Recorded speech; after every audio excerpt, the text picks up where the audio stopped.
রা রা রা রা রা রা রা রা রা রা রা রা রা রা।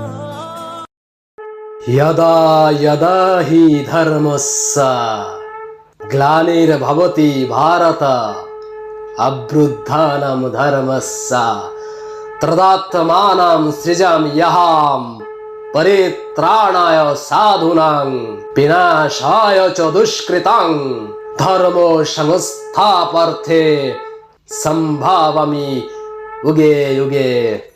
ইতিহাস সাক্ষী আছে, যখন যখন পৃথিবীর বুকে পাপ বেড়েছে ঠিক তখনই জন্ম নিয়েছে স্বয়ং ঈশ্বর, বিনাশ করেছেন অশুভ শক্তিকে, বাঁচিয়েছেন মানবিকতা। রাত তখন 12টা, সময়টা ডিসেম্বর মাসের শেষের দিকে। বেশ ঠান্ডা পড়েছে। দুটি যুবক যুবতী হন হন করে হেঁটে চলেছে তাদের গন্তব্যস্থলের দিকে। বেশ রাত হয়ে গেছে, তাই না রিপন? বেশ শীত শীত লাগছে। আজ অফিসের বেকার পার্টিটা অ্যাটেন্ড করতে গিয়ে এত দেরি হয়ে গেল, কি যে করি। তবে যাই বলো না মো, আজ আমাদের বসের জন্মদিন উপলক্ষে পার্টিটা কিন্তু দারুণ থ্রো করেছিল। পেটে হালকা মদও পড়েছে, মাথাটাও কেমন যেন করছে। কাল আমি কিন্তু দেরি করে ঘুম থেকে উঠবো, এই বলে দিলাম। আমাকে একদম সাত সকালে ডেকে বিরক্ত করবি না।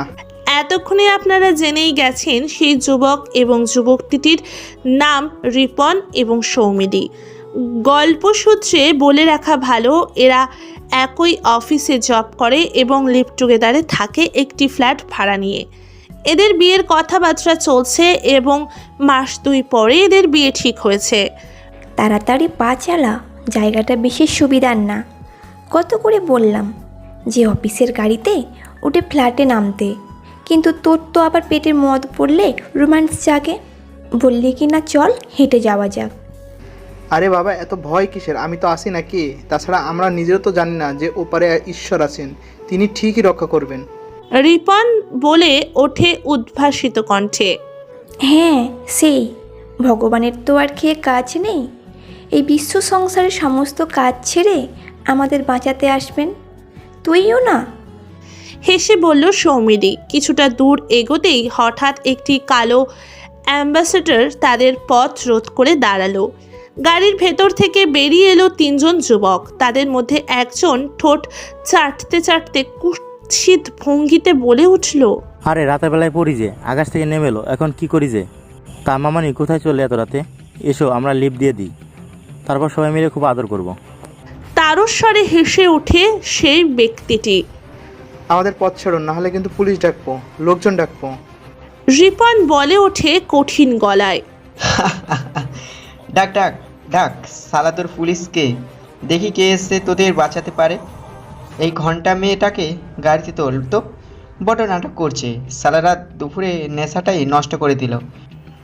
এই বলে ঘন্টা বলে সেই ব্যক্তিটি এগিয়ে এসে ছেলেটার তলপিঠে একটা লাথি চালিয়ে দিল। রিপন পেট ধরে মাটিতে বসে পড়ল আর যন্ত্রণায় কাতরাতে লাগলো। বাকি 2 জন সৌমিলিকে জোর করে ধরে গাড়িতে বসানোর চেষ্টা করতে লাগলো। রিপন কোনো রকম উঠে দাঁড়ালো এবং সেই ঘন্টা নামক ব্যক্তিটির মুখে ঘুষি চালালো। তার ঠোঁট ফেটে রক্ত ঝরতে শুরু করলো। ঘন্টা কোনো রকমে মুখটা রুমালে চেপে ধরে পকেট থেকে তার কালো কোল্ড রিভলভারটা বের করে কপালে ঠেকালো। হিস কণ্ঠে বলে উঠল, তুই আমাকে মারলি, এবার দেখ তোদের কি ব্যবস্থা করি। ওকে শক্ত করে ধরে রাখ, প্রথমে আমি যাচ্ছি, এরপরে একে একে তোরা আসিস। আজের চোখের সামনে বুক করবো এই মেয়েটাকে, তারপর তোর ব্যবস্থা করবো, দেখি তোদের কে বাঁচায়। 2 জন রিপনকে 2 দিক থেকে চেপে ধরলো এবং বাকি একজন সেই ঘন্টা নামক ব্যক্তিটির মুখে ক্রূর হাসি ফুটিয়ে গাড়িতে ঢুকলো। সশব্দে বন্ধ হলো গাড়ির দরজা। ভেতর থেকে আওয়াজ ভেসে এলো, না না প্লিজ, আমার সর্বনাশ করো না। তোমার যত টাকা লাগবে আমি দেব। আমার পার্সে 1000 টাকা রয়েছে, সাথে আইফোনটাও নিয়ে নাও, কিন্তু আমার এই রকম সর্বনাশ করো না। আমরা তোমাদের কথা কাউকে কিচ্ছু বলবো না, কিন্তু আমাকে ছেড়ে দাও, সামনে আমার বিয়ে। গাড়ি থেকে ভেসে আসে আত্মচিৎকার, বাঁচাও বাঁচাও, হে ঈশ্বর রক্ষা করো। এদিকে বাহিরে রিপন শুধু ছটফট করতে থাকে। তারা 2 চোখে জলের ধারা নেমে এসেছে। তার মনে একটাই প্রশ্ন, সত্যি কি ঈশ্বর বলে কেউ আসেন? যদি থাকেন তিনি এসে আমাদের বাঁচাচ্ছেন না কেন? গাড়ি দ্রুত নড়তে শুরু করেছে। ঠিক সেই সময় মাটি ফুঁড়ে যেন আবির্ভাব হয় এক দীর্ঘদেহী মানুষের। তার মুখে একটি মাস্ক, শয়তান এর মুখোশ। তার সারা শরীর ঢাকা সাটিনের কালো পোশাকে। মাটিতে ঘষে ঘষে আনছে একটি বৃহৎ হাতুড়ি, যার পুরোটা সোনায় মোড়া। বস বস, বাইরে আসুন তো একটু। একজন লোক আমাদের দিকে আসছে, অদ্ভুত তার বেশভূষা। একজন বলে উঠল, দুশালা একটু মজা করতে দিবি না তোরা? দাঁড়া আসছি। ঘণ্টা নামক ব্যক্তিটি বেরিয়ে আসছে তৎক্ষণাৎ। এ আবার কে রে? রাতের বেলায় সার্কাস পার্টির লোক এখানে কি করে? যা মালটাকে ধরে নিয়ে আয়।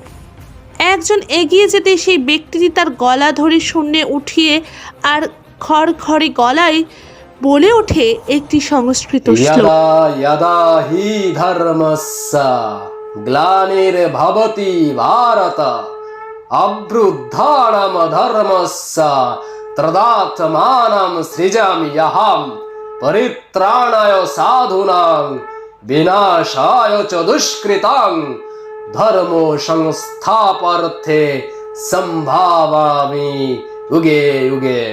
বলেই তার ঘাড় ধরে মুখের সামনেটা এনে বসিয়ে দেয় তার তীক্ষ্ণ দাঁত দুটি। গল গল করে বেরিয়ে আসতে থাকে তাজা রক্তের ধারা। সবাই হতচকিত বিহুবল চোখে তাকিয়ে থাকে তার দিকে। শূন্যে ওঠা শরীরটি নিস্তেজ হয়ে পড়ে কিছুক্ষণের মধ্যে। সেটা ছুঁড়ে ফেলে দেয় গাড়ির দিকে। সমস্ত গাড়িটি প্রবল বেগে নড়ে ওঠে। ইতিমধ্যে সৌমিলি কোনো রকমের লজ্জা নিবারণ করে বেরিয়ে এসেছে গাড়ির বাহিরে। রিপন বাকি দুজনের হাত ছাড়িয়ে ছুটে গিয়ে জড়িয়ে ধরে তাকে। বাকি দুইজনের একজন পকেট থেকে একটা চাকু বার করে সেই মাস্ক পরিহিত ব্যক্তিটির দিকে ছুড়ে দেয়, কিন্তু সেই ব্যক্তিটি তার হাতের হাতুড়ি দিয়ে আঘাত করে তার মাথাতে। পাকা তরমুজের মতো সেটি ফেটে যায় দুই ভাগ হয়ে। সেই দৃশ্য দেখে আরেকজন ছুটে পালাতে যায়, কিন্তু তাকে রিপন ধরে ফেলে। মাস্ক পরিহিত ব্যক্তিটি এবার ধীরে ধীরে তাদের দিকে এগিয়ে যায়। সৌমিলি ঘটনার আকস্মিকতায় বাকরুদ্ধ হয়ে চেপে ধরে রিপনের আরেকটি হাত, আর অন্য হাতে রিপন ধরে থাকে সেই পলায়নরত ব্যক্তিটিকে। সেই মাস্ক পরিহিত ব্যক্তিটি এবার গমগমে গলায় বলে ওঠে, যখন যখন পৃথিবীর বুকে অন্যায় বাড়বে আমি ফিরে আসব। আমি কথা দিয়েছিলাম, আমি ফিরে এসেছি। বলেই হাতে পাজা কোলা করে নিজের হাঁটুর ওপর রাখলো এবং তার হাতের তীক্ষ্ণ নখগুলো দিয়ে চিরে দিল তার পেটটি। উষ্ণ রক্তধারা বইতে লাগলো তার সারা শরীর হতে। রাতের অন্ধকারে পড়ে রইল তিনটি বিকৃত লাশ এবং একটি কালো অ্যাম্বাসেডর গাড়ি। 1, 2, 3 পুশ। একটি দেহ কেঁপে উঠল খানিকটা যেন। একটি অর্ধমৃত ব্যক্তিকে বাঁচানোর আপ্রাণ চেষ্টা করে চলেছে অ্যাপোলো নার্সিং হোমের একটি গোটা মেডিকেল টিম। ডাক্তারবাবু, পেশেন্ট রেসপন্স করছে। মনিটরে তার হার্টবিট নর্মাল দেখা যাচ্ছে। Congratulations, he is now out of danger. বলে ওঠেন সেবারত একজন প্রশিক্ষিত নার্স। আপনাকে অনেক ধন্যবাদ স্যার, আপনি আজ এর প্রাণ বাঁচালেন। আপনাকে যে কী বলে ধন্যবাদ দেবো বুঝতে পারছি না। অসাধ্য সাধন করলেন যে। আমি কিছুই করিনি, বরং আপনি যদি সঠিক সময় ওনাকে নিয়ে না আসতেন তবে অনেক বড় ক্ষতি হয়ে যেত। আশ্চর্য ওনার সহ্য ক্ষমতা। গলার ফাঁস লেগেও ওনার মৃত্যু হয়নি, শুধু সাময়িক সময়ের জন্য উনি অজ্ঞান হয়ে পড়েছিলেন মাত্র। আর ওনার পালস পাওয়া যাচ্ছিল না, যার ফলে ওনাকে মৃত ঘোষণা করা হয়েছিল। অনেক সময় সাময়িকভাবে হার্টের রক্ত চলাচল বন্ধ হয়ে পড়ায় অনেক মৃত বলে ধরে, কিন্তু যদি হার্টে বৈদ্যুতিক তরঙ্গ প্রবাহিত করা যায় তাহলে সেই বন্ধ হয়ে যাওয়া হার্টপিণ্ড পুনরায় রক্ত সরবরাহ করতে শুরু করে, যার ফলে রোগী নতুন জীবন পায়। তাছাড়া উনি একজন লিজেন্ড। ওনাকে বাঁচাতে পেরে আমি গর্বিত বোধ করছি, বললেন বিখ্যাত কার্ডিওলজিস্ট ডক্টর দিবাকর ঘোষ। আপনাকে ধন্যবাদ দেওয়ার বাসা নেই আমার, কিন্তু বললেন অফিসারটি। হ্যাঁ আমি জানি কাজটা বেআইনি, ওনাকে নতুন পরিচয়ে বাঁচতে হবে। আফটার অল একজন ফাঁসির সাজাপ্রাপ্ত আসামির এরকম কেস এই প্রথম, তাই না? তবে চিন্তা করবেন না, সব ব্যবস্থা করে রেখেছি। ওনার প্লাস্টিক সার্জারি করে ওনাকে একটি নতুন পরিচয় দেওয়া হবে। বিখ্যাত সার্জেন্ট মিস্টার সামাদ্দার এসে পড়লেন বলে। ওই তো উনি এসে পড়েছেন। গটগট করে ঢুকলেন লম্বা ফর্সা একজন ব্যক্তি। কোথায় পেশেন্ট? কি অবস্থা তার? জিজ্ঞেস করলেন মিস্টার সমাদ্দার। আপাতত কোনো চিন্তা নেই, তবে যা করার তাড়াতাড়ি করতে হবে, কেউ জানার আগেই। বললেন ডক্টর দেবাশিস। পরের দিন সকালে ডাক্তারবাবু, পেশেন্ট আউট অফ কন্ট্রোল হয়ে পড়েছে, আপনি তাড়াতাড়ি আসুন। ভারপ্রাপ্ত একজন নার্স দ্রুত খবর পাঠালেন ডক্টরকে। তারা সারা রাত মুখে ঘাম। আমি কোথায়? এটা কার মুখ? আমি আমি হসপিটালে কেন? কে এনেছে আমায় এখানে? বলো কে এনেছে? আমার তো এতক্ষণে মারা যাওয়ার কথা। আমি কি জেগে স্বপ্ন দেখছি, নাকি যা দেখছি সেটাই বাস্তব? আমি মরে পরলোকের বাসিন্দা, নাকি আমার মৃত্যু হয়নি? বিড়বিড় করে বলতে থাকে নার্সিংহোমের বেডে শুয়ে থাকা ব্যক্তিটি। আজ সকালেই তার মুখ থেকে ব্যান্ডেজ খোলা হয়েছে। Calm down mister, don't get excited, it is not good for your health. দেখুন তো আমাকে চিনতে পারেন কিনা? বলেই সামনে একটু ঝুঁকে এলেন সেই পুলিশ অফিসারটি। আপনি জেলার প্রকাশ না? বললেন বিছানায় বসে থাকা উত্তেজিত ব্যক্তিটি। এই তো সব কিছু মনে পড়ছে দেখছি। দেখুন, আমি আপনার ফাঁসিটি মেনে নিতে পারিনি জানেন। আইনের রক্ষক আমি, কিন্তু আমজনতার একজনও বটে। তাহলে শুরু থেকেই বলি শুনুন। এই বলে শুরু করলেন প্রকাশ তার কাহিনীর সবিস্তারে। আমরা আইনের রক্ষক, প্রতিদিন না জানি কত খুনি আসামি দর্শকদের ডিল করতে হয়, কত সাজাপ্রাপ্ত আসামিকে দেখছি টাকার জোরে বেরিয়ে আসতে, আবার দেখছি বহু নিরপরাধ মানুষকে দিনের পর দিন অন্ধকারে খাল কুড়েরতে জীবন কাটাতে। আমার আজ সেই দিনটা মনে আছে যেদিন আপনি আমার একমাত্র মেয়েকে বাঁচিয়েছিলেন। দিনটি ছিল রবিবার। সেদিন বন্ধুদের সাথে আমার মেয়ে ফাবে গিয়েছিল তার বার্থডে সেলিব্রেট করতে। পার্টি শেষ হতে হতে রাত হয়ে যায়। এখন তো মদ্যপান করে আমার মেয়ে এবং তার বন্ধুরা সবাই বেসামাল হয়ে পড়ে, কিন্তু তাদের পৈশাচিক অভিপ্রায় সে তখনও বুঝতে পারেনি। বড় সরল যে আমার মেয়েটি, সে কখনো বাধা দিতে পারেনি, কারণ তার ড্রিঙ্কের গ্লাসে কয়েক ডোজের ড্রাগস দেওয়া হয়েছিল। গাড়ি চলছিল দ্রুত গতিতে। এই অন্যায় কাজে যুক্ত ছিল তার গ্রুপের প্রায় প্রত্যেকটি ছেলে। আমার ছোট ফুলের মতো মেয়েটিকে তারা একটা শুনশান জনমানব শূন্য হাইওয়ের পাশে সদ্য তৈরি হওয়া আন্ডার কনস্ট্রাকশন বিল্ডিংয়ে নিয়ে যায়। আমার মেয়েটি যখন প্রাণ বয়ে চিৎকার করছিল সেদিন, ওদের অট্টহাসি বারবার মনে করিয়ে দিয়েছিল একটাই কথা, শত্রু যদি গড়ের ভিতর থাকে তাহলে বাইরে থাকা শত্রুকে বন্ধু ভাবতে দুষ্কি। তারা যখন আমার মেয়েটিকে ফুলের মতো কোমল শরীরটা নিয়ে পৈশাচিকভাবে লোফালোফি করছিল এবং তাদের খাম বাসনাকে জাগিয়ে তুলছিল, ঠিক সেই সময় সেই ঘরে উপস্থিত হয়েছিলেন আপনি। মনে পড়ে মিস্টার রোহিত ওরফে জনগণের প্রতিনিধি রক্ষক মিস্টার ডেভিল? এতটুকু বলেই উত্তেজনায় হাঁপাতে থাকেন সেই ভদ্রলোকটি।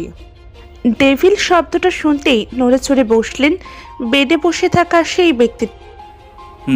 আমার সব মনে আছে, কিন্তু আমি জানতাম না সে আপনার মেয়ে। আমি ওই দিন সব কটাকে নিজের হাতে শাস্তি দিয়েছিলাম, বেশ করেছিলাম। আমার আজও মনে আছে সেই দিনটি। প্রতিরাতের মতো টহলদারির সময় আমি ঘটনাচক্রে সেই পাবে পৌঁছাই। সেখানে একটা ড্রিঙ্ক নেই। আমি আপনার মেয়েকে দেখেছিলাম সেদিন ওই যুবকগুলোর সাথে হেসে হেসে কথা বলতে, ড্যান্স করতে। কিন্তু যখনই আমি দেখলাম তাদের মধ্যে একজন সবার অলক্ষ্যে মেয়েটির ড্রিঙ্কসে কড়া ড্রাগস মেশাচ্ছে, আমার ষষ্ঠ ইন্দ্রিয় আমাকে বিপদের সংকেত দেয়। পার্টি শেষে যখন ওরা গাড়ি করে বেরিয়ে পড়ে, ওদের ঠিক পেছনে ওদের অলক্ষ্যে আমি ওদের ফলো করতে থাকি। ওরা সেটা বুঝতেও পারে না। আমি চাইলে ওদের তখনই শাস্তি দিতে পারতাম, কিন্তু আমার একটি প্রিন্সিপাল আছে, এটা নীতি আছে। আমি দেখতে চাই যে এই ব্যক্তিটিকে হ্যারাস করা হচ্ছে তিনি নিজেকে বাঁচানোর জন্য কতটা মরিয়া হয়ে উঠতে পারেন। আপনার মেয়ের ভুল ছিল, ভুল স্বাধীন নির্বাচন। আমি দেখতে চেয়েছিলাম সে নিজেকে বাঁচানোর জন্য ঠিক কী কী করতে পারে, কিন্তু তার তো সেই ক্ষমতাই ছিল না। যথারীতি আমি তাদের ফলো করতে করতে সেই স্থানে পৌঁছাই এবং একে একে তাদের নিজের হাতের শাস্তি দিই। প্রথম দুজনকে 5তলা বিল্ডিং থেকে ফেলে দিয়ে মারি এবং শেষ জনকে একটি লোহার শিকে গেঁথে। খবরটা দেশ চাহর করে বেরিয়েছিল বটে। আমি আপনার প্রতি কৃতজ্ঞ। তাই আমি চাই না আপনার মৃত্যু হোক। আপনার শেষ স্বীকারোক্তি লাইভে বলার পরে আপনি যখন ফাঁসি মঞ্চে যান, আমি বারবার ঈশ্বরের কাছে প্রার্থনা করছিলাম যাতে কিছু অলৌকিক ঘটনা ঘটে। যথারীতি আপনার ফাঁসি হলো। ডক্টর এসে আপনাকে মৃত ঘোষণা করলো, কিন্তু অ্যাম্বুলেন্সে আপনার বডি হ্যান্ড ওভার করার সময় আমি বুঝতে পারি আপনার শরীর তখনও গরম এবং রক্ত চলাচল তখনও করছে। ততক্ষণে বুকে কান পেতে শুনতে পেলাম দিক দিক করে আপনার হৃদপিণ্ড তখনও চলছে, কিন্তু তখনই কোনো স্টেপ না নিলে আপনি কিছুক্ষণের মধ্যে মারা যেতেন। তাই যুদ্ধকালীন তৎপরতায় আমি আপনাকে এখানে নিয়ে আসি, আপনাকে নতুন জীবন দিই। কারণ আপনার জীবন শত কোটি মানুষের প্রাণ ভোমরা। যেই কাজ পুলিশ করতে পারলো না সেই কাজ আপনি করেন, আপনাকে নতুন মুখ দিই। আজ থেকে আপনার নতুন নাম মিস্টার রাহুল সিনহা। আজ থেকে আপনি পুলিশের আন্ডার কভার এজেন্ট। এই নিন আপনার নতুন ID card. Welcome to special bench. কতদিন ধরে বন্দী হয়ে আছি জানি না কবে এই বন্দি দশা কাটবে। এই ছোট্ট সেলে গাদাগাদি করে রয়েছে আমরা দুজন মানুষ, ছটফট করছি মৃত্যু যন্ত্রণায়। সারাদিনে মাত্র 2 বার সেলের দরজা খোলা হয়, সামান্য খাবার আর জল পরিবেশন করা হয়। পাথরের মেঝেটা বড্ড রুক্ষ কঠিন, তার সাথে হিমশীতল। এটা আন্ডারগ্রাউন্ড জেল, রয়েছে আমাদের মতো অসংখ্য কয়েদি। হে ঈশ্বর, কবে পাবো মুক্তি? কবে দেখবো আবারও বাইরের সুন্দর পৃথিবীটা? কবে বুক ভরে নিতে পারবো বিশুদ্ধ বাতাস? ভাবছেন আমার গল্পে কারাবাস এলো কোত্থেকে? জীবন বড়ই বৈচিত্র্যময়। কাল কি হবে কেউ কিচ্ছু জানে না। আমার সারা শরীর ক্ষত বিক্ষত, শরীরের বিভিন্ন স্থানে রক্ত জমাট বেঁধে উঠেছে। জানি না কবে এই বন্দি দশা ঘুষবে। চিন্তার রেশ কাটলো একটি ক্ষীণ মেয়েলি শব্দে। রাহুল, আর কতদিন? এই অসহ্য জীবনযাত্রা থেকে কবে হবে আমাদের মুক্তি? চিন্তা করো না, ঈশ্বর আমাদের সাথে আছেন। রেস্কিউ টিম আসছে আমাদের উদ্ধার করতে। খুব তাড়াতাড়ি আমরা মুক্তি পাবো, দেখতে পাবো এই সুন্দর পৃথিবীকে দুচোখ ভরে। বলে উঠল পুরুষ কণ্ঠটি। সেই কণ্ঠে এক সময় ছিল সাহস, কিন্তু আজ সেটি বড়ই দুর্বল। অতীতের ঝরা পাতার মতো স্মৃতির খাতার শেষ পাতায় আজ তার স্থান। মহিলাটি ধীরে ধীরে উঠে বসে, ছনছনে করে বেজে ওঠে তার পায়ের শিকল। সে পুরুষটির কাঁধে মাথা রাখি বলে, আচ্ছা রাহুল, তোমার মনে পড়ে সেই দিনের গুলির কথা? আমাদের মিলিটারি একাডেমিতে দেরাদুনের সেই সব দিনগুলি? আমাদের ট্রেনিংয়ের সময়টা কত ভালো ছিল, তাই না? পুরুষ কণ্ঠটি বলে, মনে পড়ে। সমস্ত কিছু আজও জলের মতো স্পষ্ট হয়ে রয়েছে স্মৃতির ভিড়ে। নতুন জীবন এবং নতুন পরিচয় আমি আবার নতুনভাবে বাঁচা শুরু করি। হসপিটাল থেকে ফেরার পরেই আমাকে মিলিটারি একাডেমি জয়েন করতে হয়। শুরু হয় কঠিনতম training, rifle shooting, rope climbing, swimming, self defence থেকে শুরু করে প্রতিটি যুদ্ধ কলাকৌশলীতে আমি মাহির হয়ে উঠি। জীবনের ডিসিপ্লিন আমার আগাগোড়াই ছিল, তাই বিশেষ অসুবিধা হয়নি কোনোদিনও। অ্যান্ড মোস্ট ইম্পর্টেন্টলি, আমরা প্রতিটি ক্যাডাররা ছিলাম একটা পরিবারের মতো। সুন্দর ছিল সেই দিনটা, তাই না ত্রিধা? ও সরি, লেফটেন্যান্ট ত্রিধা ঘোষ। আচ্ছা, আমাদের প্রথম আলাপ মনে পড়ে তোমার? প্রথম তো তুমি বেশিক্ষণ দৌড়াতে পারতে না, হাঁপিয়ে যেতে। তুমি বলাশীল ছিলে ঠিকই, কিন্তু মোটেই দ্রুতগামী না। সেদিন যখন তোমার ক্যাপ্টেন মাউনদিন আহমেদ পানিশমেন্ট দিলেন কাঁধে ভারী বন্দুক নিয়ে গ্রাউন্ডের 20 চক্কর মারার, সেদিনটা সত্যিই তোমার অবস্থা দেখার মতন ছিল। বলে উঠল সুন্দরী ত্রিধা। হাসলে ওকে বড় সুন্দর দেখায়। অ্যাথলেটিক শরীর ওর, পেশিবহুল, কিন্তু মুখটা বড়ই কমনীয়। ওর এই সৌন্দর্যে না জানি কত গুন্ডা, মাফিয়া, ড্রাগস কিলারদের ওর ট্র্যাপে ফেলতে সক্ষম হয়েছিল তার ইয়াত্তা নেই। হ্যাঁ, শোনো তো, শুধু ইয়ার কি, তাই না? তুমি মনে হয় ভুলে গেছো আমরা বন্দি। আগে সময়ের হিসেব রাখতাম, এখন আর রাখি না। ওই যে দেখো, মাটিতে টানা আছে আজও কিছু দাগ, যা আমি করেছিলাম পাথরের ভাঙার টুকরো দিয়ে। 1টা 2টা 3টা 4টা টানা 1 মাসের হিসাব করেছিলাম। তারপরের ধৈর্যচ্যুতি ঘটেছিল। কি হবে হিসাব রেখে, যেখানে মুক্তি পাওয়ার কোনো আশাই নেই? বলল রাহুল নামে সেই ব্যক্তিটি। তার সারা মুখ আজ তারই গোফের আড়ালে। শক্ত শরীরটি আজ বড়ই ক্ষীণ দুর্বল। তার 2টি পা আজ শৃঙ্খল বেষ্টিত। দেশের জন্য এইটুকু আত্মত্যাগ করতেই হতো, নইলে কিসের সোলজার আমরা? তাও আবার স্পেশাল টাস্ক ফোর্স। আর কে বলল আমাদের মুক্তির আশা নেই? দেহে এখনো প্রাণটা তো রয়েছে, আমরা মুক্তি পাবই দেখো। কিন্তু তার আগে শেষ করতে হবে আমাদের মিশন দি লস্ট প্যারাডাইস, বলল ত্রিধা। ট্রেনিং শেষে আমার এটি ছিল প্রথম মিশন। বেছে নেওয়া হয়েছিল ওয়েল ট্রেড অ্যান্ড কোম্পানির অফিসারদের, যাদের মধ্যে আমরাও ছিলাম। ইতিপূর্বে তুমি কিছু বিশেষ মিশনে অংশগ্রহণ করলেও আমি ছিলাম একদম নতুন। হেড অফিসে খবর এসেছিল মুম্বাইয়ের বান্দ্রায় গড়ে উঠেছে একটি মাফিয়া চক্র, যারা প্রত্যক্ষভাবে জড়িত টেরোরিস্টদের সাথে। এছাড়া অপহরণ, নারী পাচার, অস্ত্র পাচারের সাথে অর্গ্যানস ট্রাফিকিংয়ের কাজ করেও চলছিল অনেক বছর ধরে। মুম্বাই ক্রাইম ব্রাঞ্চের দক্ষ অফিসাররাও কোনো কুলকিনারা করে উঠতে পারেনি। ওরা জানতে পারে যে টেরোরিস্ট দল মুম্বাইয়ে একটি বড় বিস্ফোরণের জন্য তৈরি হচ্ছে। তারা আমাদের মিলিটারি এজেন্সির সাথে কন্ট্যাক্ট করে এবং এই মিশনে আমাদের সহযোগিতা চায়। আমাদের ট্রেনিং তখন সবে শেষ। ঠিক তখনই হেডকোয়ার্টার থেকে আমাদের ডাক আসে এবং এই টেরোরিস্ট অ্যাক্টিভিটির উপর নজর রাখতে বলে। রাহুল বলে চলল বিহুবল দৃষ্টিতে, যেন সে ফিরে গেছে 1 বছর আগের সেই দিনটিতে। আমরা প্রতিজ্ঞা করছি আমরা দেশের এবং দেশের সেবা করব। কোনো প্রলোভন আমাদের কর্তব্য থেকে বিরত করতে পারবে না। আমরা দেশের হয়ে লড়াই করবো, তার জন্য আমাদের প্রাণ চলে গেলেও পিছু হব না। আমাদের লক্ষ্য একটাই, ভারত মাতার সেবায়। জয় হিন্দ, জয় ভারত। কমান্ডস আগে মোর left right left, left right left. তারপরে গর্জে উঠল রাইফেল। আকাশ বাতাসে প্রতিধ্বনিত হলো সেই আওয়াজ। দিনটি ছিল প্রতিজ্ঞা নেওয়ার, ভারত মাতার সন্তান হয়ে দেশের সেবা করার। সেদিন কর্নেল স্যার একটি পার্টি দিয়েছিলেন নতুন ব্যাচমেটদের নিয়ে। আমি ওই দিন তোমাকে বিয়ের প্রস্তাব দিয়েছিলাম, আবার আজও মনে আছে, কিন্তু তুমি একটা অদ্ভুত শর্ত দিয়েছিলে আমায়। একটানা স্মৃতিচারণ করে রাহুল খানিকটা ক্লান্ত, বিধ্বস্ত। কাল সারা রাত একটানা অত্যাচার চলেছিল ওর উপরে, কিন্তু ওর যে কই মাছের প্রাণ। এত অত্যাচার সহ্য করেও ও কিন্তু মুখ খোলেনি, একবারও ওদের মিশনের ব্যাপারে কিছু বলেনি। বারবার মার খেয়েও মুখ থেকে শুধু একটা কথাই অনর্গল বের হচ্ছিল, ভারত মাতা কি জয়। চুপ করো প্লিজ, একটু ঘুমানোর চেষ্টা করো। খানিকটা যেন ধমকের সুরে বলে ওঠে ত্রিধা। আমাকে থামিও না প্লিজ, বলতে দাও। সেদিনে সেই শর্তটি ছিল বক্সিং রিংকে তোমায় হারাতে হবে, মনে পড়ে?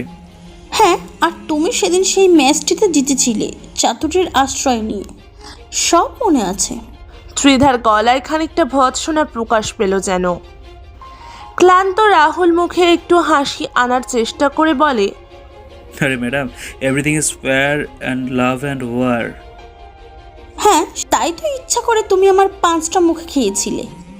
তোমার মুখে রক্ত দেখে আমি দুর্বল হয়ে পড়ি, আর ঠিক তখনই তোমার লেফট পাঞ্চে নক আউট করে দিয়েছিলে। তারপর বক্সিং রিংয়ে সবার সামনে জড়িয়ে ধরে 2টি রক্তাক্ত ঠোঁট এক করে দিয়েছিলে, তাই না শয়তান?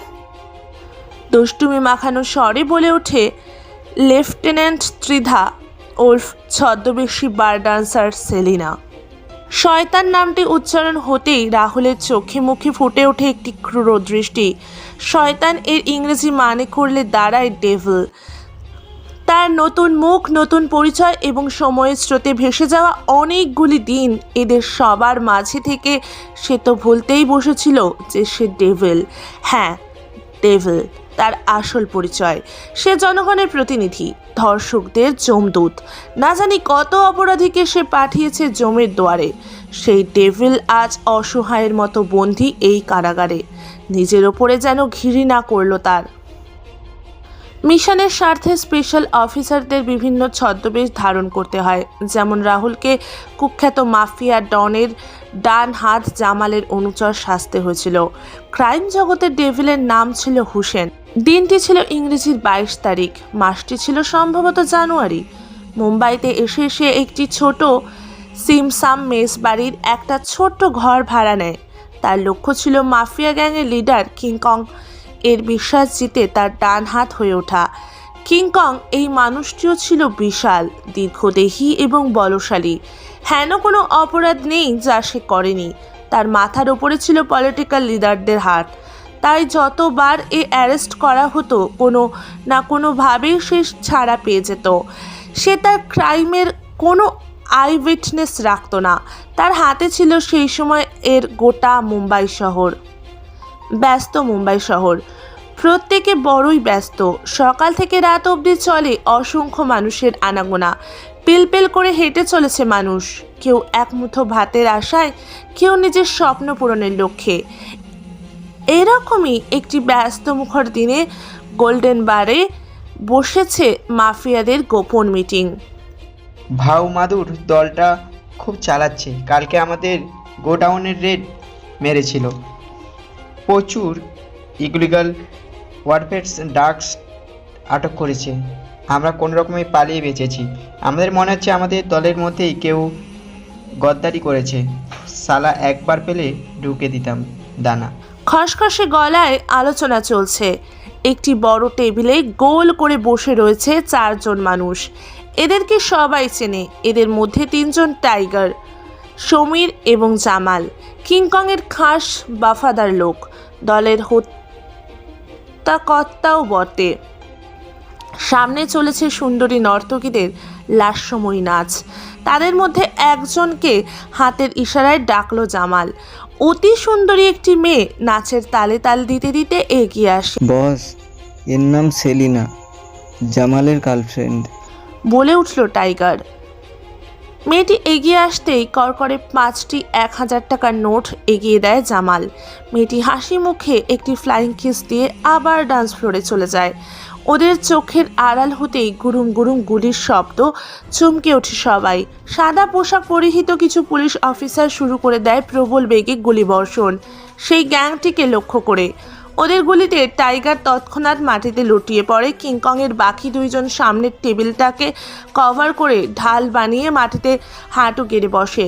চারদিকে মানুষের পরিত্রাহী চিৎকার, 2 দিক থেকে হতে থাকে প্রবল আক্রমণ। বন্দুক এবং তার থেকে নির্গত হওয়া বুলেটের আওয়াজ এ আকাশ বাতাস শিহরিত হয়ে ওঠে। ইতিমধ্যে পুলিশের একজন মারাত্মকভাবে জখম হয়েছে এবং ক্রস ফায়ারিংয়ে মারা গেছে সমীরও। তার মাথার খুলি গুড়িয়ে গেছে পুলিশের গুলিতে। ইউ ব্লাডি সান অফ তোদের সবাইকে কুকুরের মতো গুলি করে মারবো। এই বলেই কিংকং পাগলের মতো গুলি ছুটতে থাকে অফিসারদের দিকে। ঠিক এমনই সময় অপরাধী গ্যাংয়ের দিকে থেকে একজন অনুপ্রবেশ ঘটে। বস, আমি কভার করছি, আপনি গাড়িতে গিয়ে ওঠেন জলদি। অচেনা পুরুষটি বলে ওঠে।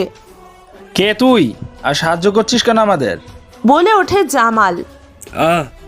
এত বড় টাইম নেই, এখন সব পরে বলবো। বলে ওঠে অচেনা কণ্ঠস্বরটি। ক্রস ফায়ারিং চলতে থাকে। গানটিকে কভার করতে করতে পিছু হটতে থাকে সেই অচেনা পুরুষটি। আর সেই সব কিছু দূর থেকে লক্ষ্য করতে থাকে বারের ডান্সার সেলিনা। তার মুখে ফুটে ওঠে আত্মবিশ্বাস। অস্ফুট স্বরে নিজেকেই যেন বলে ওঠে, তারপর কি হলো দাদা? তোমরা সেই বন্দি দশা থেকে মুক্তি পেলে কিভাবে? আমাদের বাকিটা বলো। বলে উঠল রিপন। আচ্ছা, তোমার সেই বান্ধবী লেফটেন্যান্ট ত্রিধার কি হলো? তোমাদের মিশন কি সাকসেসফুল হয়েছিল? জিজ্ঞেস করে উঠল সৌমিলি। আমাদের জীবনে কত কিছুই না ঘটে, কিছুটা হয় ভাগ্যের নিষ্ঠুর পরিণতি, আর বাকিটা অতীতের ইতিহাসের পুনরাবৃত্তি। এই ক্ষেত্রেও তার কোনো ব্যতিক্রম হয়নি। কথোপকথন চলছিল ডেভিল ওরফে আজকের নাম পরিচয় পরিবর্তিত রাহুলের আগে, যাকে আপনারা রোহিত নামে চিনতেন। তার অবশ্য আরও একটি পরিচয়ের আছে। তাকে কেউ বলে কলিযুগের অপদার, কেউ বা বলে সাইকো কিলার, কেউ ধর্ষকদের যমদূত, কেউ বা গরিবের রবিনহুড। এবং বাকি 2 ব্যক্তি সৌমিলি এবং রিপন। এর মধ্যে ওদের দুজনকে উদ্ধারের পর ডেভিল তাদের পৌঁছে দিচ্ছিল তাদের গন্তব্যস্থলে। পথে যেতে যেতে ডেভিল বলে চলল তার জীবনের ঘটনাবলী। সেই রাতে আমার ত্রিধার স্মৃতিচারণের মাঝে হঠাৎ করে শুনতে পেলাম একজনের কর্কশ কণ্ঠ। হোসেন, তোকে বস ডাকছে, চল। ছদ্মবেশী ডেভিল এর নাম ছিল ক্রাইম জগতের হুসেন। বলে উঠল গ্যাংয়ের একজন সদস্য। কেন ওকে নিয়ে যাচ্ছ আবার? কাল তো সারা রাত ওর উপর অকথ্য অত্যাচার করেছো, তাহলে আবার ওর গা জ্বরে পুড়ে যাচ্ছে। আগে ওর ট্রিটমেন্ট তো করাও, নইলে ও যদি মারা যায় তোমাদের সব কটাকে গুলিতে ঝাঁঝরা করে দেবো পশুর দল। আক্রোশে বলে উঠল ত্রিধা। খিটখিট করে বিশ্রীভাবে হেসে উঠল সেই ব্যক্তিটি। শালা দড়ি জ্বলে গেল, কিন্তু তেজ যায়নি দেখছি। বলে উঠল ডেভিলকে ডাকতে আসা সেই ব্যক্তিটি। তাছাড়া সেলিনা, তোর ব্যবস্থা তো বস করে রেখেছে। তুই যাবি দুবাই, প্রচুর নোট কামাবি। আর এই হোসেন হবে আমাদের ট্রুপের তাস। ব্যাগটা না হয় বস বলবে। এই বলে স্মার্ট কার্ড দিয়ে সেলের দরজা আনলক করলো সেই ব্যক্তিটি। ঝনঝন শব্দ করে উঠে দাঁড়ালো ডেভিল, তার পায়ে শিকল বাঁধা। ঠিক আছে, চলো। অতি সংক্ষেপে কথা বলে ডেভিল এগিয়ে চলল দরজার দিকে। বাইরে যাওয়ার আগ মুহূর্তে ত্রিধার দিকে চোখ টিপে ইশারা করে কোনো বোকামি যাতে না করে বা হঠাৎ কোনো অ্যাকশন যেন না নেয়, তাই যেন সে সমূহ বিপদ। কারণ শত্রুপক্ষ দলে ভারী। তাদের একটা ছোট ভুল ডেকে আনতে পারে মহা বিপত্তি, এমনকি মৃত্যু ঘটাও অসম্ভব না। ঝনঝন শব্দ করে এগিয়ে চলল ডেভিল তার গন্তব্যপথে। ত্রিধা তার যাওয়ার পথের দিকে চেয়ে রইল এক দৃষ্টিতে। কে জানে এটাই ওদের শেষ দেখা কিনা। রাহুলকে আদৌ জীবিত দেখবে কিনা তা জানে না সে। তার কল্পলোকে ভেসে উঠল অতীতের কিছু স্মৃতি। গোল্ডেন বারে ক্রমাগত চলছে গুলিগোলা। মাফিয়া গ্যাংটিকে কভার করতে করতে এগিয়ে চলেছে একজন ব্যক্তি রাস্তায় দাঁড় করানো একটি কালো গাড়ির দিকে। তার পেছনে রয়েছে আরও দুইজন ব্যক্তি। কিংকং জামালকে যে কিনা বসের ডান হাত এবং ছদ্মবেশী রাহুল যে পুরো গ্যাংটাকে কভার করতে করতে চলেছে। প্রত্যেকের হাতে উদ্যত পিস্তল। ত্রিধা রাহুলের অতীত সম্পর্কে কিছুই জানে না, কোনোদিনও জিজ্ঞাসা করেনি। ও জানে না যে আজকের এই অকুতভয় অফিসার রাহুল কিন্তু অতীতে সেই ডেভিল যে কিনা জানি কত ধর্ষণকারীকে নিজের হাতে মৃত্যু প্রদান করেছে। যারা ডেভিলের পূর্ব পরিচয় জানতে চান তারা অবশ্যই ডেভিল দি মডার্ন ভ্যাম্পায়ার পড়ুন, জানতে পারবেন ডেভিল আসলে কে। বস, আপনি গাড়িতে উঠুন, আমি ড্রাইভ করছি। এই বলে রাহুল ক্ষিপ্ত হাতে স্টিয়ারিং ধরে দ্রুত গতিতে ড্রাইভিং স্টার্ট করে। গাড়ি ছুটে চলেছে মুম্বাইয়ের ব্যস্ত রোডে। পেছনে শোনা যাচ্ছে পুলিশের গাড়ির siren. Make it faster goddamn, otherwise we will be caught. আশঙ্কার স্বরে বলে উঠল King Kong. Drive the car towards मेड आइलैंड, वहाँ पे हमारा एक बांग्लो है। বলে উঠল জামাল। গাড়ি ছুটে চলল মেড আইল্যান্ডের দিকে দ্রুত গতিতে। একবার ওখানে পৌঁছতে পারলেই কেল্লাফতে। কেউ তাদের টিকিটাও ছুতে পারবে না, কারণ প্লেসটা মাফিয়াদের আন্ডারে। ওখানে তাদের রাত চলেছে, সমস্ত বেআইনি কাজকর্ম এর আখাড়া এক কথায়। আর সেখানকার মুকুটহীন রাজা কিংকং। মুম্বাইয়ের ব্যস্ত রাজপথ। দুটি গাড়ি ছুটে চলেছে উন্মুক্ত ষাঁড়ের মতো দিক বিদিক জ্ঞান শূন্য হয়ে। হঠাৎ পেছনের গাড়ি থেকে ধেয়ে আসা পুলিশের একটি গুলি লাগে সামনের পলায়নরত গাড়িটির এক চাকায়। কোনো রকমে গাড়ির চাকা স্কিড করতে করতে সামলে নিল চালকের আসনে বসে থাকা ব্যক্তিটি। তোমাদের মধ্যে কেউ কার ড্রাইভ করো, আমি ওদের সামলাচ্ছি। দৃঢ় অথচ শান্ত গলায় বলে ওঠে রাহুল। একটি সুইচ টিপতেই গাড়ির অপরের অংশটি উন্মুক্ত হয়ে পড়ে। গাড়িটির পেছনে একটি শর্ট গান রাখা ছিল, সেটি হাতে তুলে নিল রাহুল। এরপর গাড়ির আসনে পা রেখে বাকি শরীরটা বাইরে বার করে আনে। এরপর ধাম পুলিশ এর গাড়িটি লক্ষ্য করে ক্রমাগত গুলি বর্ষণ শুরু করে। প্রত্যুত্তরে ওদিক থেকেও রাইফেলের ঝাঁকে ঝাঁকে গুলি আসতে থাকে। রাহুল নিখুঁত কায়দায় শরীরটাকে এঁকে বেঁকে প্রতিটি গুলির হাত থেকে নিজেকে রক্ষা করতে থাকে। এরপর পাকা খেলোয়াড়ের মতো সে চালটা চালে। সে পুলিশের গাড়ির চাকা লক্ষ্য করে গুলি ছুটতে থাকে। পরপর দুটি চাকা পাঞ্চার হওয়ার ফলে তাদের গাড়ির চাকা স্কিড করে অবশেষে সেটি উল্টে যায়। স্বস্তি নিঃশ্বাস ফেলে মাফিয়া গ্যাংয়ের সকলে। কিন্তু তারা তো জানে না যে পুরোটাই ছিল একটা সাজানো নাটক, যার রচয়িতা এই স্বয়ং ডেভিল। মুম্বাই ক্রাইম ব্রাঞ্চ অনেক আগেই তাদের খুফরি অর্থাৎ গুপ্তচর মারফত খবর পেয়েছিল যে গোল্ডেন বারে আজ একটি গোপন বৈঠক বসতে চলেছে। পরিকল্পনা অনুযায়ী অনেক আগে থেকে রাহুলকে সেই বারে কাস্টমার সাজিয়ে পাঠানো হয়েছিল। সেলিনা ওরফে ত্রিধা অনেক আগেই মিশনে যোগদান করেছিল, কারণ মাফিয়া গ্যাংয়ের যাবতীয় তথ্য সংগ্রহের জন্য তাকে কিংকংয়ের ডান হাত জামালকে নিজের রূপের জালে জড়াতে হতো। তাই তো শুরুতেই গোল্ডেন বারে বার ডান্সারের কাজ নিয়েছিল এবং যথাসময়ে জামালের দৃষ্টি আকর্ষণ করতে সক্ষম হয়েছিল। মাফিয়াদের গোপন মিটিংয়ে যে পুলিশের গোডাউন রেড মারার কথা উল্লেখ আছে, সেখানকার খবর সেলিনাই সংগ্রহ করেছিল। ইতিহাস সাক্ষী আছে, যুদ্ধের রাজনীতিতে ইতিপূর্বেও বহু সুন্দরী রমণীর আবির্ভাব ঘটেছে, যাদের হস্তক্ষেপে ইতিহাসের অভূতপূর্ব পরিবর্তন ঘটানো সম্ভব হয়েছে। এটা নতুন কিছু না। ब्रावो मिस्टर, तूने आज हम सबका जान बचा लिया। कौन है तू, कहां से अचानक टपक पड़ा? উল্লাসিত কণ্ঠে বলে উঠল কিংকং। अबुल हुसैन खान, कोलकाता का रहने वाला, यहाँ पे काम ढूंढने के लिए आया था। काम तो नहीं मिला, पर आपका साथ मिल गया। বলল রাহুল। पर तूने इतना अच्छा बंदूकबाजी सीखा कहाँ से? সন্দেহের গলায় জিজ্ঞেস করে জামাল। अरे भाई, आप भी ना, मेरा जन्म जहाँ पे हुआ है वहाँ पे गुंडा माँ के पेट से जन्म लेता है, और हम तो आग से खेल के बड़े हुए हैं। बंदूक चलाना मेरे लिए कोई भी बड़ा बात नहीं है। বলে উঠল রাহুল। तो तू बंगाली है। এরপর ভাঙা ভাঙা হিন্দি এবং বাংলায় বলে উঠল কিংকং। तू तो शेर का बच्चा है। आज থেকে তুই हमारे এখানে काम করবি। सब कुछ जमाल तेरे को देखिए देवे। आज से तू मेरा शेर है। आज तू एंजॉय कर, कल से तेरा काम चालू होगा। जमाल आज उसे सेलिना का पास भेज दे, সে ওর খেয়াল রাখবে। কথাগুলো এক নাগাড়ে বলতে থামলো কিংকং। মেড আইল্যান্ড এর এই বিশাল বিলাসবহুল বাংলোর আনাচে কানাচে ছড়িয়ে রয়েছে আধুনিকতার সাথে প্রাচীন ঐতিহ্যের স্পর্শ। স্টাফ করা হরিণের মাথা থেকে শুরু করে বাঘের ছাল দিয়ে তৈরি সুমসৃণ গালিচা। এখানে একটা কথা বলে দিই, আমি কখনোই নিরীহ প্রাণী হত্যা পছন্দ করি না। যারা এইসব নিরীহ জীবদের শিকার করে এবং তাদের দেহের বিভিন্ন অংশ নিজেদের স্বার্থ সিদ্ধি এবং আভিজাত্য নির্দেশনের জন্য ব্যবহার করে থাকে, তা আমার কাছে চরম নিন্দনীয়। সেই বাংলোতে রয়েছে ব্যক্তিগত ছোট একটি বার, একটি নাচঘর, এছাড়াও বাংলোর বাইরে রয়েছে একটি সুদৃশ্য সুইমিং পুল। রাহুল যখন সেসব মুগ্ধ দৃষ্টিতে দেখে চলেছে, ঠিক সেই সময় তার কানে ভেসে আসে একটি সুমিষ্ট কণ্ঠস্বর।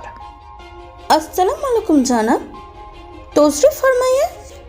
চকিতে পেছনে ঘুরতেই রাহুল দেখতে পেল একজন বোরখা পরিহিত মহিলাকে। তার সুমিষ্ট কণ্ঠস্বর সে কোথায় যেন শুনেছে। ভীষণ চেনা তার এই গলা। মহিলাটি উন্মুক্ত চোখ দুটি যেন তার পূর্ব পরিচিত। সে প্রত্যুত্তরে জানালো, ওয়ালাইকুম আসসালাম। ये ही सेलिना खातून, आज से ये तेरा ध्यान रखेगा। ইতিমধ্যে আগমন ঘটেছে জামালের। তার পরনে একটা কালো পাঞ্জাবি পায়জামা, চোখে সুরমা। এরপর তারা একটি সুদৃশ্য কক্ষে প্রবেশ করলো। রাহুল লক্ষ্য করলো প্রতিটি ঘরে উপস্থিত রয়েছে সিসি ক্যামেরা এবং হাই সিকিউরিটি সিস্টেম। দরজাগুলো ইস্পাতের তৈরি এবং প্রতিটি ঘরে প্রবেশের পূর্বে দরজার পাশে যুক্ত একটি ছোট্ট কিবোর্ডে প্রথমে চোখ রাখতে হয় রেটিনা স্ক্যানিংয়ের জন্য। এরপর রাখতে হয় হাতের পাতা দুটি ফিঙ্গারপ্রিন্ট স্ক্যানিং করার জন্য। তারপর স্মার্ট কার্ড দিয়ে ডোর আনলক করতে হয়। একবার রেটিনা এবং ফিঙ্গারপ্রিন্ট স্ক্যান হয়ে গেলেই সেটা সুপার কম্পিউটারের ডেটাবেসে রেজিস্টার্ড হয়ে যায়। তারপরে যদি কোনো অচেনা ব্যক্তি সেই ডোর লক অ্যাক্সেস করতে চায়, ইভেন যদি স্মার্ট কার্ডের সাহায্যও নেয়, তাতে প্রথমে মিনি স্ক্রিনে শো করিয়ে দেবে অ্যাক্সেস ডেনাইড এবং দ্বিতীয়বারের চেষ্টায় সমস্ত সিকিউরিটি অ্যালার্ম অ্যাক্টিভেট হয়ে বেজে উঠবে। রুমটিতে প্রবেশ করেই রাহুলের চোখ ছানাভরা হয়ে যাওয়ার উপক্রম। সেই ঘরে রয়েছে নানা রকমের ওয়েপন্স থেকে শুরু করে বিভিন্ন ধরনের নিউক্লিয়ার বম্ব, বা যা দিয়ে নিমেষে একটা গোটা দেশকে ধূলিসাৎ করা সম্ভব। রুমটি ভীষণ ঠান্ডা, কারণ পুরো বাংলোটাই সেন্ট্রালাইজড এয়ার কন্ডিশনড। রাহুল থাকে সাজিয়ে রাখা ফায়ার অ্যালার্মসগুলো থেকে একটি ছোট অথচ বেশ সুন্দর কারুকার্য করা বন্দুক হাতে তুলে নিল। Mini machine gun. कुछ लोग इसे उजाई नाम से जानते हैं, बहुत बढ़िया काम का चीज़ है, तुझे चाहिए? জিজ্ঞেস করলো জামাল। नहीं, मैं तो ऐसे ही देख रहा था। বলল রাহুল। अरे ले ले बेटा, सब तेरा ही तो है। বলে উঠল জামাল। ঘরের ওপরের দিকে চেয়ে রাহুল দেখল বন্দুকের নলের মতো কিছু রয়েছে তাক করা। স্বয়ংক্রিয় মেশিন গান। নিজের মনেই যেন বলে উঠল রাহুল। কড়া সিকিউরিটি সিস্টেম সর্বত্র ছড়িয়ে রয়েছে। অনুপ্রবেশকারীকে নিমেষে ঝাঁঝরা করে দিতে পারে। তবে কেউ যদি সিকিউরিটি সিস্টেম হ্যাক করে নিতে পারে, তাহলে এই অস্ত্রকে কিছুক্ষণের জন্য ডিঅ্যাক্টিভেট করতে পারবে। রাহুল মনে মনে প্রমাদ গুনতে যেন। সেই রুমটি থেকে কিছুক্ষণ এর মধ্যেই বাইরে বেরিয়ে এলো তারা। এরপরে বাংলোর ঠিক বাইরে থেকে ভেসে এলো কিছু কুকুরের উন্মত্ত গর্জন। আওয়াজ শুনে মনে হলো গ্রে হাউন্ড জাতীয় কোনো কুকুর হবে। चल, आज तू थक चुका के तू अभी आराम कर, कल से तेरा काम चालू, तू मेरा अंडर पे काम करेगा। এই বলে জামাল বিদায় নিল। এই মুহূর্তে রাহুল দাঁড়িয়ে রয়েছে একটি সুদৃশ্য বেডরুমে, যেটাকে এক নজরে দেখলে কোনো 5 স্টার হোটেলের রুমের থেকে কম কিছু লাগছে না। বাথরুমের শাওয়ারের নিচে থেকেই ঝরঝর করে জল পড়তে লাগলো। Automatic shower. নিজের মনেই বলে উঠল রাহুল। এই বাংলোর প্রতিটি কোণায় ছড়িয়ে রয়েছে টেকনোলজি। কোটি কোটি টাকা খরচ করা হয়েছে এর পেছনে। স্নান সেরে বের হতেই দরজায় টোকা পড়ল। Please come on, the door is open. Rahul বলল। দরজা ঠেলে ঢুকলো সেলিনা। অপূর্ব সুন্দরী লাগছিল তাকে। কে বলবে তাকে দেখে যে সে একজন ছদ্মবেশী অফিসার? ঘরে ঢুকেই সে রাহুলকে বুকে জড়িয়ে ধরল। Missed you so much Rahul. বলে উঠল ত্রিধা ওরফে Selina. Miss you too my love. রাহুলের কণ্ঠে ঝরে পড়ছে অকণ্ঠ ভালোবাসা। তারা একে অপরের ঠোঁটে ঠোঁট রাখলো। মুহূর্তে যেন থমকে পড়েছে কিছুক্ষণের জন্য। একটি দীর্ঘস্থায়ী চুম্বন বিনিময়ের পরে ত্রিধা রাহুলকে বেডে ধাক্কা দিয়ে ফেলে দিল। এরপর দুটি শরীরে আদিম বর্ণতায় মিলেমিশে একাকার হয়ে গেল। আচ্ছা রাহুল, তোমার কি মনে হচ্ছে আমরা কি পারবো এই রাবণের রাজত্বকে শেষ করে দিতে, কিংকংকে আইনের হাতে তুলে দিতে? পারতে আমাদের হবেই, কারণ এর উপর নির্ভর করছে গোটা দেশের ভবিষ্যৎ।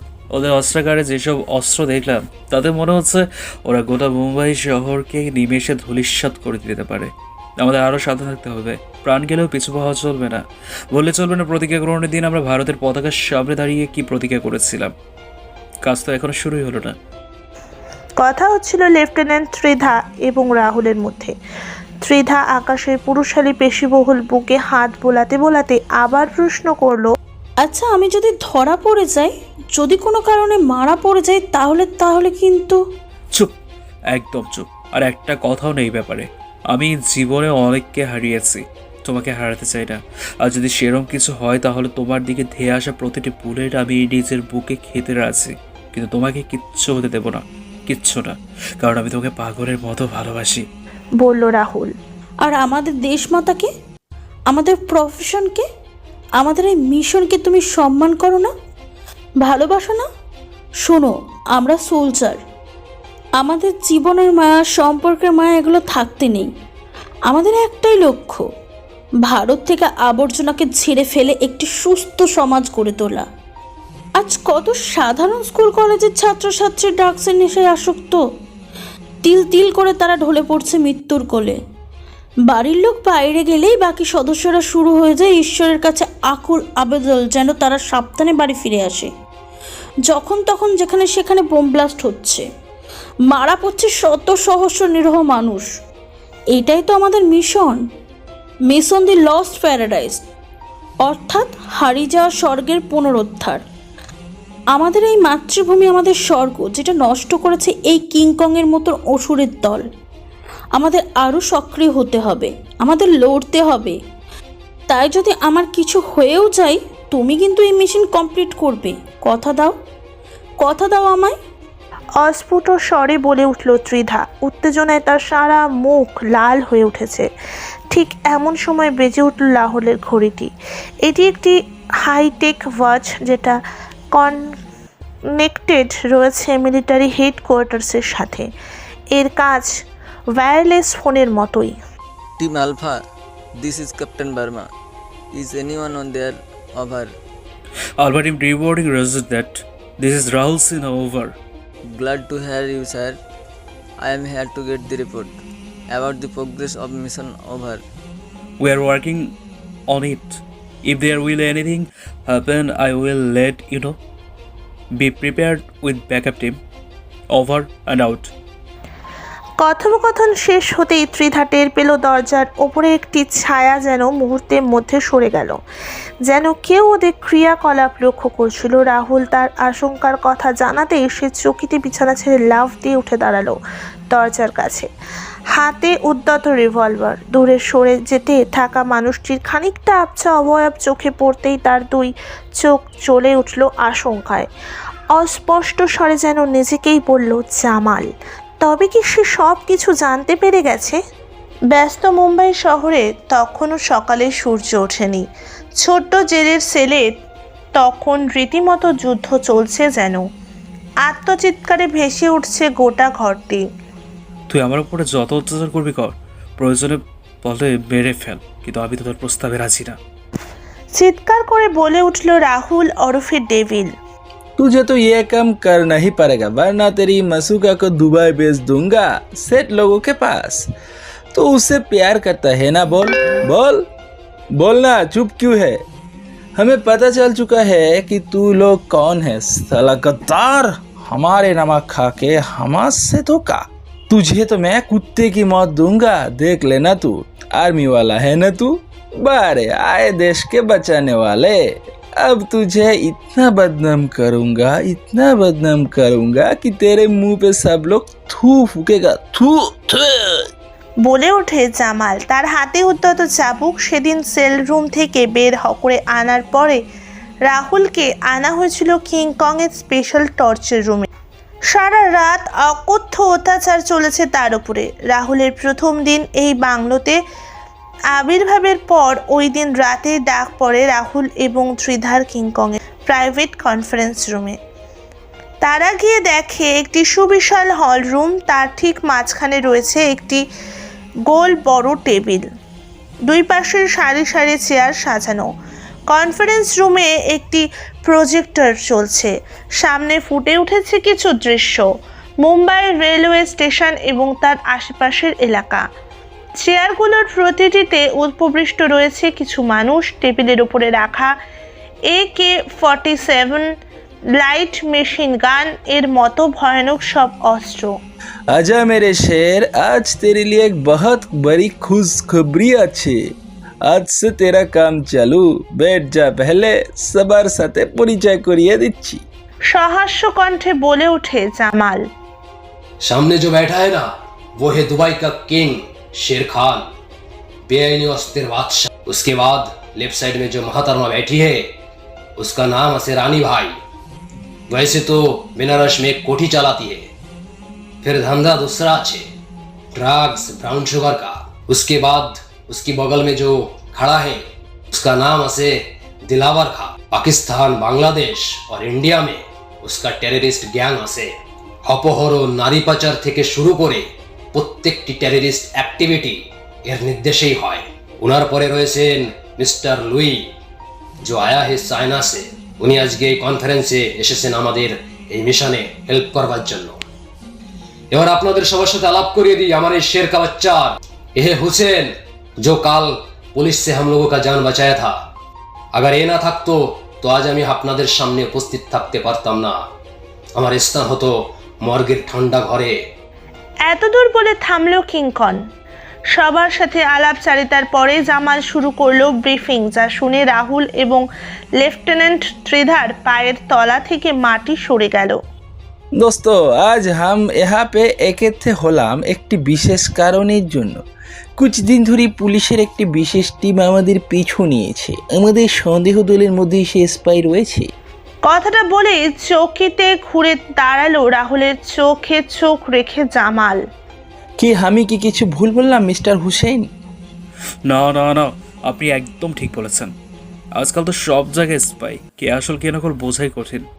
রাহুল আমতা আমতা করে বলে উঠল, সে এখন সম্পূর্ণ নিরস্ত্র। তার জন্য তো আমাদের এত গোপনীয় মিটিং এর কথা পুলিশের কানে গেলেও কি করে? জামাল বলে ওঠে, সত্যি তো, যদি আমি সময় মতো না আসতাম তাহলে আজ বোধ হয় আমাদের সবাইকে এই দিনটা দেখতে হতো। রাহুল বলে ওঠে, সবাই না বল, শুধু আমাদের। জামান বলে, মানে মানে কি বলতে চাইছো? আমতা আমতা করে জিজ্ঞেস করে রাহুল। আস্তে আস্তে আরো কাছে এগিয়ে আসে জামাল, কানে ফিসফিস করে বলে, মানে এটাই মিস্টার রাহুল সিনহা ওরফে মিলিটারি স্পেশাল ব্রাঞ্চ অফিসার। পুরো নাটকটাই যে সাজানোটা আমি জেনে গেছি, কাল আরিফেতে সব শুনেছি। এরপর চেঁচিয়ে বলে ওঠে, সালা গদ্দার। বলে এক কোষে লাঠি চালায় রাহুলের চেয়ারে লক্ষ্য করে। ওরা মাটিতে মুখ থুবড়ে পড়ে যায়। কোনো রকমে মুখ তুলতেই দেখে তার মাথা লক্ষ্য করে তাক করা রয়েছে অনেকগুলো বন্দুক। একটু এদিক ওদিক করলেই এফোর ওফোর করে দেবে। বাম দিকে চোখ ঘোরাতেই দেখে লেফটেন্যান্ট ত্রিধাকে দুইজন দুই দিক থেকে চেপে ধরে রেখেছে। তার নড়ার কোনো ক্ষমতা নেই, অসহায় দৃষ্টি মেলে চেয়ে থাকে সে। ওদের একটু খাতির যত্ন হোক। এ কে আছিস? এদের আন্ডারগ্রাউন্ড সেলে নিয়ে চল। কিংকং বলে ওঠে। 8 জন প্রহরী ছুটে আসে তার আদেশ শুনে, প্রত্যেকের হাতে একটি করে লাইট মেশিন গান। সেদিনের পর থেকে ওরা বন্দি এই কারাগারের ছোট্ট একটি সেলে। পালাবার কোনো পথ নেই। বাইরে বন্দুকধারী প্রহরী আর হিংস্র কুকুর। ভেতরে সেলের ঠিক প্রবেশ পথে রয়েছে লেসার বিম, একটার পর একটি জ্বলছে আর নিভছে। মাঝের সময় মাত্র 10 সেকেন্ড। যদি এই সেলের বাইরে চলেও যায় তাহলে ওই লেজার বিমের একটি ছোট্ট স্পর্শে পুরো গোটা শরীর নিমেষে পরিণত হবে ধূলিকণায়। প্রতি রাতের মতো আজও ডেভিল ওরফে রাহুলকে নিয়ে যাওয়া হয়েছে কিংকংয়ের স্পেশাল টর্চার রুমে। সেদিন কনফারেন্স রুমে জামাল বলেছিল যে সে আজ থেকে তাদের জন্য কাজ করবে। সেই কাজটি ছিল অত্যন্ত ভয়ঙ্কর। ওই দিন রাহুলের রুমে ফিট করা স্পাই ক্যামে জামাল দেখেছিল রাহুল এবং ত্রিধার অন্তরঙ্গ মুহূর্তের ভিডিও। তার মনে হচ্ছিল যে এরা পূর্ব পরিচিত, কিন্তু ওদের কথা শুনতে পারছিল না সে, কারণ স্পাই ক্যামেরাতে কোনো রকম কনভারসেশন ধরা পড়ে না। তাই সেও ওত পেতে তাদের রুমে বাইরে ওত পেতেছিল এবং যথারীতি রাহুলের কাছে মিলিটারি হেড অফিস থেকে কল আসে এবং জামাল সবই বুঝে যায়। রাহুল এবং ত্রিধা যেমন সেদিন ওদের সাথে নাটক করেছিল, তেমনি কনফারেন্স রুমে জামাল এবং কিংকং একটি ছোট্ট নাটকের অবতারণা করে, যাতে তাদের নিজেদের মধ্যে কোনো দ্বন্দ্বের সৃষ্টি না হয়। জামালের উদ্দেশ্য ছিল কালপ্রিটের মুখোশ সবার সামনে তুলে ধরা। তোকে এই কাজটা করতেই হবে, তুই হবি আমাদের তুরুপের তাস। তোর শরীরে বেঁধে দেবো টাইম বোম, আর তারপর বুম, মুম্বাই রেলওয়ে স্টেশন হবে বিস্ফোরণ, লাখ লাখ মানুষ মারা যাবে, আর দোষী কে হবে? কে হবে? কে হবে? কে হবে? বল বল বল, শুনতে পাচ্ছিস? ধামাকা, অসংখ্য নিরপরাধ মানুষের হাহাকার। শুনতে পাচ্ছিস না? শোন তাহলে। চিৎকার করে বলে ওঠে জামাল আর বিড়বিড় করে বলতে থাকে ভবিষ্যৎ। ভয়ানক একটা বিস্ফোরণে অসংখ্য মানুষের মৃত্যু, চারদিকে লাখো মানুষের চিৎকার, জায়গায় জায়গায় পড়ে আছে মানুষের পুরা লাশ। সন্দেহ করা হচ্ছে এটি একটি টেরোরিস্ট গ্যাংয়ের হাত। যে ব্যক্তিকে মানব বোমা বিস্ফোরণের কারণ হিসেবে চিহ্নিত করা হচ্ছে তার ডিএনএ পরীক্ষা করে দেখা গেছে সেটি একটি আর্মি অফিসারের। তিনি এই চক্রে কবে থেকে যুক্ত সেটা খতিয়ে দেখা হচ্ছে। এটাই হবে কাগজের হেডলাইন। তুই বিখ্যাত হয়ে যাবি যে, সবাই তোকে বলবে দেশের শত্রু। এইটুকু বলে উত্তেজনায় হাঁপাতে থাকে জামাল। পাশে রাখা একটি মদের বোতল খুলে এক ঠোক মদ গলায় ঠেলে আবার বলতে শুরু করলো, और अगर तुमने ये काम नहीं किए तो तेरे मसूकों को बेच दूंगा। এই বলে থামে জামাল। একটু একটু করে এগিয়ে আসে রাহুলের দিকে। তার আঙুলের ফাঁকে গুজে দেয় জ্বলন্ত সিগারেট। সে চিৎকার দিয়ে ওঠে। তার আর্তনাদ কান পাতা দেয়। जितना टॉर्चर करना है कर ले, मेरा तो कुछ भी नहीं कर सकता। ভারত মাতার কসম খেলাম আজ আমি গোটা মুম্বাই শহরকে আমি বাঁচাবো, আর তোদের সবাইকে কুকুরের মতো মারবো।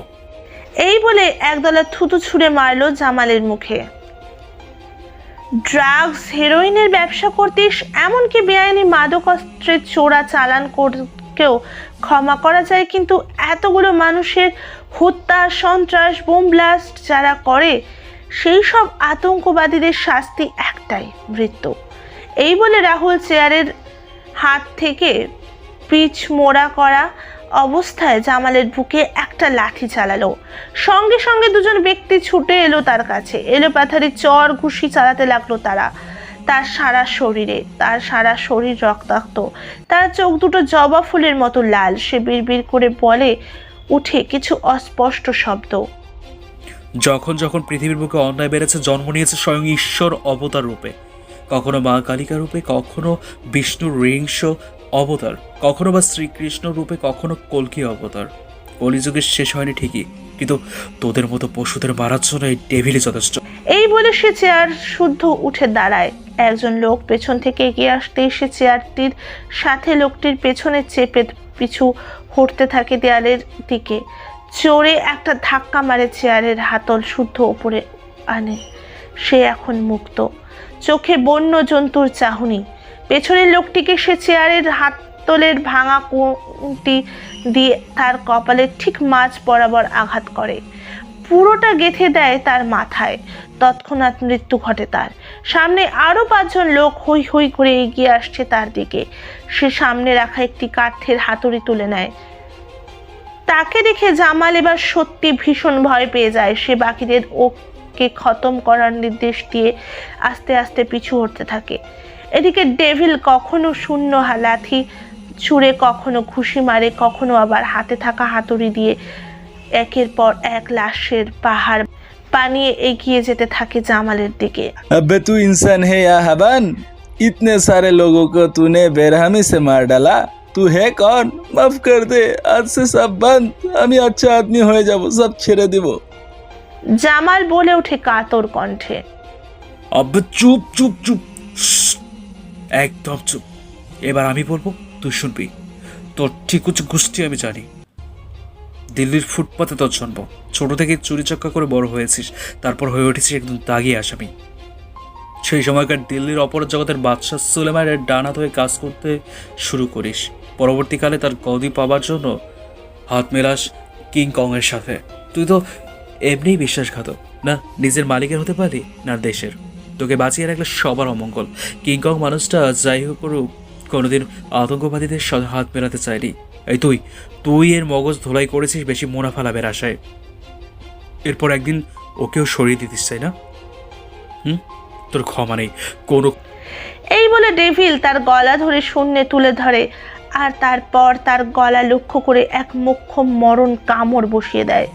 শূন্যে ছটফট করতে করতে আস্তে আস্তে নিস্তেজ হয়ে পড়ে জামাল। দূরে ছুঁড়ে ফেলে দেয় তার রক্তাক্ত দেহটি। ডেভিল আবার জেগে উঠেছে। হ্যাঁ, সে আবার জেগে উঠেছে। তার ভিতরে সেই হিংস্রতা আবারও একবার জেগে উঠল। সে তো ভুলে যেতে বসেছিল তার অতীত, কিন্তু তার জীবনে ঘটে যাওয়া এই ঘটনা আবারও জাগিয়ে তুলল সেই সাইকো কিলারকে। তবে সমাজের কল্যাণের জন্য ডেভিলের ভূমিকা অনস্বীকার্য, তাতে সন্দেহ নেই। সে অপরাধীদের যমদূত। রক্তাক্ত ক্লান্ত ডেভিল মৃতদেহদের ভিড়ে বসে হঠাৎ তার হাত দুটি মুঠো করে শূন্যে তুলে চিৎকার করে হুঙ্কার ছেড়ে উঠল। ঘটাং করে বিকট শব্দে সম্বিত ফিরল চিন্তাতীত লেফটেন্যান্ট ত্রিধার। সেলের দরজা হঠাৎ খুলে গেছে। কিন্তু বাইরে এত অন্ধকার কেন? রাহুল ভাই এখনো ফিরলো না কেন? ওর তো এতক্ষণে ফিরে আসার কথা। কোনো কারণে কি পাওয়ার কাট হয়েছে? যদি তাই হয়ে থাকে তাহলে এটা তো আমাদের মুক্তির পথ। এখন যদি কোনো ক্রমে এখান থেকে বেরোতে পারি তাহলে ব্যাকআপ টিম নিয়ে বাকিদের এবং রাহুলকে উদ্ধার করা সম্ভব। নিজের মনে মনেই বলে উঠল ত্রিধার। সে বাইরে বেরোতে চাইল, কিন্তু হঠাৎ তার পায়ে টান পড়ল। আরে, আমার তো হাত পা দুটোই বাঁধা, তাহলে এখান থেকে বেরোবো কি করে? ত্রিধা বলে উঠল স্বগতোক্তির স্বরে। হঠাৎ তার ট্রেনিং পিরিয়ডে শেখানো একটি ট্রিকের কথা মাথায় এলো। সে নিজের চুল থেকে ছোট্ট একটা ক্লিপ খুলে নিল হাতে এবং সেটা তালা চাবির জায়গায় প্রবেশ করিয়ে আলতো করে ঘোরাতে লাগলো। কিছুক্ষণ এর চেষ্টায় তালাটি উন্মুক্ত হলো। আনন্দে তার 2 চোখে জল চলে এলো। মুক্তির আনন্দে সে লাফিয়ে উঠল। ধীর পায়ে সে বাইরে বেরিয়ে এলো। চারদিকে নিস্তব্ধতা। বাইরে লেসার বিমগুলো এখন ডিঅ্যাক্টিভেট। কোনো দিকে প্রহরীর চিহ্ন মাত্র নেই। আশ্চর্য, এখানে হচ্ছেটা কি? Something is wrong over here. Rahul এখনো ফিরলো না, এদিকে চারিদিকে এত অন্ধকার। নিজের মনেই যেন বলে উঠল সে। হঠাৎ অন্য একটি সেলের ভেতর থেকে গোঙানির আওয়াজ শুনে চকিতে সে ঘুরে দাঁড়ালো। সেলের দরজা খোলাই ছিল। ভেতরে ঢুকে দেখলো 2 জন মেয়ে পাশাপাশি বসে রয়েছে। ততক্ষণে স্বল্প আলো আধারে তার চোখ অভ্যস্ত হয়ে পড়েছিল। সে প্রশ্ন করল, তোমরা কারা আর এখানে কি করছো? কবে থেকে বন্দি তোমরা? नहीं, मुझे मत मारना प्लीज। तुम जो कहोगे हम सब वो करने के लिए तैयार है, पर मुझे छोड़ दो। ওদের মধ্যে একজন বলে উঠল, গলা শুনে মনে হলো কোনো মহিলা। Calm down, to not get worry. I am cop. I have been sent here to make you free from this prison. So तुम लोग मुझे बोल सकती हो। ত্রিধা শান্ত করার চেষ্টা করলো ওদের। मेरी नाम सकीना है और मेरे पास जो बैठी हुई है उसका नाम है बिमला। हम लोग बिहार से मुंबई आए थे काम के वास्ते। एक कंस्ट्रक्शन साइट पर हम लोग काम करते थे। एक दिन मालिक ने हम लोगों को बुलाया और गंदी गंदी बात करने लगे। उसने बताया कि अगर हम लोग उसके मनोरंजन ना किए तो हमें काम से निकाल देगा। हम लोग नहीं माने तो उसने কথা শেষ না করতেই মেয়েটি ডুকরে কেঁদে উঠল। शांत रहो, पूरी की पूरी कहानी हमें बताओ। ত্রিধা সান্ত্বনা দেওয়ার ভঙ্গিতে বলে উঠল। उसके बाद हम लोगों को रात भर बलात्कार करने लगा। हम लोग चीखे चिल्लाए पर कोई भी फायदा नहीं हुआ और एक दिन এই বলে থামলো মেয়েটি। उसके बाद ত্রিধা আবারও জিজ্ঞেস করলো। आपने डेविल का नाम सुना है कभी? মেয়েটি জিজ্ঞেস করলো। डेविल? ओ कौन? ত্রিধার স্বরে বিস্ময়ে ভাব ফুটে উঠল। डेविल रेपिस्ट लोगों का खात्मा करने वाला, अंधेरा का राजा, जिससे सब डर के भाग जाते हैं। एक समय कलकत्ता पे तहलका मचा दिया था उसने, पर बाद में अपने आप को कानून के हवाले किए थे।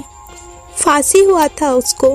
पूरा दुनिया रोई थी उस दिन, हम लोग भी रोए थे, पर उसने हम सबके अंदर उम्मीद की दिया जला के गए थे। इसलिए हमने ठान लिया कि अब तो बदला लेना है। उस दिन जब सेठ जी ने फिर से हम लोगों को बुलाया था तो हम लोगों ने उसे जान से मार दिए, एकदम खलास कर दिया, हाथ में कुल्हाड़ी लेके डेविल की तरह।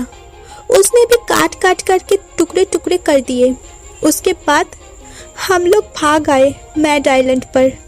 इस मकान में काम मिला, पर यहाँ भी हवस का शिकार हो गए। हम लोग कुछ न कर पाए। अभी जमाल बोल के जो बंदा है वो हमें बेचना चाहता है, पर हम लोग राजी नहीं हुए, इसीलिए बंदी बना के रखा गया है हमको। এতটা বলে থামলো মেয়েটি। মেয়ে দুটোর পায়ে কোনো শিকল পরানো ছিল না, তাই দেখে ত্রিধা বলল। फिलहाल तुम लोग मेरे साथ आओ, अभी बात करने के समय नहीं है। তিনজন আস্তে আস্তে আন্ডারগ্রাউন্ড থেকে উপরে উঠে এলো। একটি সুদৃশ্য ঘরে তখন কিংকং সুন্দরী রমণী বেষ্টিত হয়ে সুরাপানে গভীরভাবে নিমগ্ন। সামনে চলছে সুন্দরীদের নৃত্য, স্বল্প পোশাকে তাদের শরীর আবৃত। ঠিক সেই সময় ঘরের মাঝে গড়িয়ে পড়ল একটি রক্তাক্ত কাটা মুন্ডু। চকিতে মেয়েগুলো তারস্বরে চিৎকার করে উঠল। অর্ধনির্মিত চোখ দুটো খুলে কিংকং যখন সেটা দেখতে পেল তখন তার কপালেও দেখা দিল বিন্দু বিন্দু ঘাম। ঠিক সেই সময় আচমকা লোডশেডিং। কোনো রকমে মোবাইলের আলোটা জ্বালিয়ে চিৎকার করে উঠল। कोई है? लाइट क्यों बंद हुआ? और ये सर कहां से कैसे आया? কণ্ঠস্বরে ভয়ের প্রকাশ। আমি এনেছি, মেরে ফেলেছি, সবাইকে মেরে ফেলেছি, মুন্ডুটা তুলে দেখ কর। একটি কণ্ঠস্বর ভেসে উঠল। कौन है तू?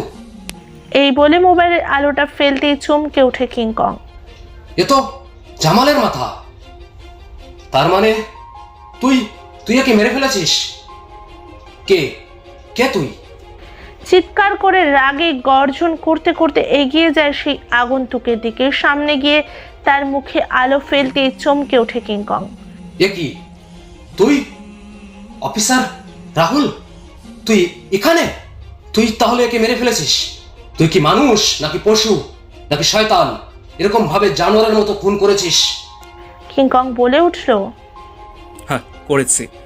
আমি শুধু ওকে না, এই বাংলোতে যে যতজন আছে সবাইকে একা মেরেছি। কিভাবে মেরেছি জানিস? হ্যাঁ কিভাবে জানিস? শুনবি? তবে দেখ ক্লাইম্যাক্স। বলে ওঠে রাহুল। এদিকে কিংকং পকেট থেকে রিভলভার বার করতে উদ্যত হতেই রাহুল বাম পা এর একটি লাঠি ছিটকে ফেলে দিল তাকে। এরপর তার বুকে বসে এক অদ্ভুত কাজ শুরু করে দিল সে ঘর ঘরে গলায় বলতে শুরু করলো। सरफरोशी की तमन्ना अब हमारे दिल में है, देखना है जो कितना बाजुए का दिल में है। যখন যখন পৃথিবীর বুকে অন্যায় বেড়েছে, জন্ম নিয়েছে অবতার, আজ পর্যন্ত যা যা অন্যায় করেছিস আজ তার প্রায়শ্চিত করার দিন এসে গেছে। এতদিন ধরে অনেক অন্যায় করেছিস, দর্শন, খুন, অপহরণ, নারী পাচার, আতঙ্কবাদ। ভারত মাতার সন্তান হয়ে তুই সেই দেশের ক্ষতি করতে চেয়েছিলি? হ্যাঁ, বোমা ব্লাস্ট করার হাজার হাজার মানুষকে মারার মতো জঘন্য প্ল্যান করেছিলি। এবার মর, মৃত্যুই তোর একমাত্র শাস্তি। এই বলে রাহুল সজোরে তার তীক্ষ্ণ দাঁতটি বসিয়ে দিল কিংকং এর গলায়। অঝরে রক্ত ঝরতে লাগলো। কিছুক্ষণের মধ্যেই শরীরটা কাঁপতে কাঁপতে স্থির হয়ে পড়ল। মৃতদেহটা লাথি মেরে একপাশে সরিয়ে দিয়ে ঘরে উপস্থিত ভীত সন্ত্রস্ত মেয়েগুলোকে হাত জোর করে নিবেদনের ভঙ্গিতে বলে উঠল, আপনার আজ থেকে মুক্ত। আমি জানি এই জঘন্য অপরাধীকে এতটুকু শাস্তি দেওয়া যথেষ্ট না, তবুও আমি বলবো ওকে ক্ষমা করে দিন। না জানি কত বছর ধরে আপনার বন্দি এই কিংয়ের নরকে। আজ থেকে আপনার মুক্ত, যেখানে যেতে চান চলে যান। ডেভিল মেয়েগুলোকে উদ্দেশ্য করে বলে উঠল, কিন্তু আপনি কে, আর আপনি আমাদের বাঁচালেন কেন? তাদের মধ্যে একজন বলে উঠল, আমি আপনাদের ভাই, কারোর দাদা, কারোর বন্ধু। আপনারা যে রূপে আমাকে কল্পনা করবেন আমি সে। আমি ঈশ্বর নই যে আমাকে পুজো করবেন, আমি শয়তান নই যে আমাকে ঘৃণা করবেন, আবার সাধারণ মানুষ নই তা তো নিজের চোখেই দেখলেন। আমি কে সেটা আমি নিজেও জানি না। কেউ বলে ধর্ষকদের যমদূত, কেউ বলে অপরাধীদের বিচারক, কেউ বলে গরিবের রবিনহুড। আমাকে যদি জিজ্ঞেস করেন তাহলে বলবো আমি আপনাদের ভিতরে সাহস নবজাগরণের মিলিত রূপ। আমি আপনাদের সবার ভিতরে আছি। এগিয়ে চলুন আর গড়ে তুলুন এক সুন্দর বাসযোগ্য পৃথিবী, যেখানে সবাই নিশ্চিন্তে বসবাস করতে পারবে। এখন আর কথা নয়, কিছুক্ষণের ভিতরে এই গোটা বাংলোটা আমি ব্লাস্ট করতে চলেছে। এক্ষুনি এই তলার ছেড়ে কোনো নিরাপদ স্থান খুঁজুন। যান যান, make it quick. Devil King Kong এর স্পেশাল টর্চার রুমে জামালকে মারার পরে তার মাথাটি দেহ থেকে বিচ্ছিন্ন করে। ঠিক সেই সময় একজনের গোঙানির শব্দ তার কানে আসে। সে যাদের মেরেছিল তাদের মধ্যে একজন তখনও বেঁচে ছিল। ডেভিল তড়িৎ গতিতে তার দিকে এগিয়ে যায়, তার গলার ধরে ঝাঁকিয়ে বলে তাদের কন্ট্রোল রুমের কোড বলতে। সেই মৃতপ্রায় ব্যক্তিটি কোনো রকমের রুমের কোড বলেই ঢলে পড়ে মৃত্যুর কোলে। সে সবার আগে কন্ট্রোল রুমে যায়। পথে যে তার বাধা হতে গেছে সবাইকে সে নিজের হাতে নৃশংসভাবে হত্যা করে এবং শেষের কন্ট্রোল রুমের সিকিউরিটি গার্ডকেও। তারপর সে পুরো বাংলোর সিকিউরিটি সিস্টেম হ্যাক করে প্রথমে পাওয়ার কাট করে। সে জানতো ত্রিধা বুদ্ধিমতী, সে নিজেও সেল থেকে বেরোবে এবং বাকিদেরকে উদ্ধার করবে। তার আগে সে প্রতিটি সিসিটিভি ক্যামেরার ফুটেজ খুঁটিতে দেখে নিয়েছিল। কোথায় ঠিক কীরকম পাহারার ব্যবস্থা করা হয়েছে সেটা সে আগেই জেনে গিয়েছিল, যাতে প্রতিটি প্ল্যানিং ভালোভাবে কার্যকরী হয়। ত্রিধা বাকি দুই মহিলাকে নিয়ে ধীর পদে এগিয়ে চলেছে এন্ট্রান্স এর দিকে। হঠাৎ ঘেউ ঘেউ করতে করতে এগিয়ে এলো না অষ্টেক হিংস্র কুকুর। তারা ভয়ে দুপা পিছিয়ে আসতেই ঘরের কোণ থেকে স্পিকারের একটা কণ্ঠস্বর ভেসে উঠল, তোমরা এগিয়ে যাও, ভয় পেও না, আমি তোমাদের পেছনে আছি। আমি তোমাদের দেখতে পাচ্ছি। তুমি সোয়েপের রুমের দিকে যাত্রা করো যত শীঘ্র সম্ভব। এ তো রাহুলের গলা, তার মানে সে বেঁচে আছে। হে ঈশ্বর, তুমি মহান।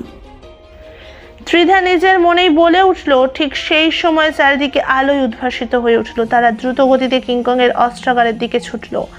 ত্রিধার রেটিনা এবং ফিঙ্গারপ্রিন্ট আগে থেকেই স্ক্যান করা ছিল, তাই ডোর লক খুলতে বেশি সময় লাগলো না। যদিও মাস্টার কোড ছিল না, কিন্তু রাহুল যেহেতু সিকিউরিটি সিস্টেম হ্যাক করে নিয়েছে, সেই ডোর লক করতে সাহায্য করলো।